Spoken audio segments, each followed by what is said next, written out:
வடமேற்கு திசையிலிருந்து காற்று வீச தொடங்கினால் வருகின்ற 9ஆம் தேதிக்கு பின் சென்னையில் வெயிலின் தாக்கம் குறையும் என்று எதிர்பார்க்கப்படுகிறது. சென்னையில் கடந்த 100 ஆண்டுகளுக்கு பின் முதன்முறையாக ஜூலை மாதத்தில் 105 டிகிரிக்கு மேல் வெப்பம் பதிவாகியுள்ளது. வழக்கமாக ஏப்ரல் மற்றும் மே மாதங்களில் அதிகமாக காணப்படும் வெயிலின் தாக்கம் இந்த ஆண்டு ஜூலை மாதம் வரை நீடித்து வருகிறது. குறிப்பாக கடந்த 3 நாட்களாக சென்னையில் சராசரியாக 105 டிகிரி அளவிற்கு வெப்பம் பதிவானது. இதன் காரணமாக வாகன ஓட்டிகள் மற்றும் பொதுமக்கள் கடும் பாதிப்புக்கு உள்ளாகி வருகின்றனர். இரவு நேரங்களிலும் அனல் காற்று வீசுவதால் தூங்க முடியாமல் மக்கள் அவதியுற்றனர்.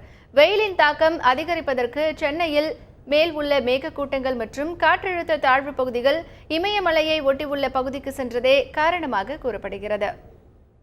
மேலே கிளவுட் கவரே இல்லாமல் இருக்கும். ஸோ கிளவுட் கவர் இல்லாதனால சன்னோட ரேடியேஷன் டைரெக்டாக படுது. ஸோ அதனால இந்த மாதிரி ஒரு மினி கத்திரி மாதிரி சொல்லலாம். 4-5 நாளாகவே இந்த மாதிரி நம்ம 40 டிகிரியை தாண்டிட்டு இருக்கோம். ஸோ இப்போ ஒரு லோ ப்ரெஷர் ஒரு ஃபார்ம் ஆகுது.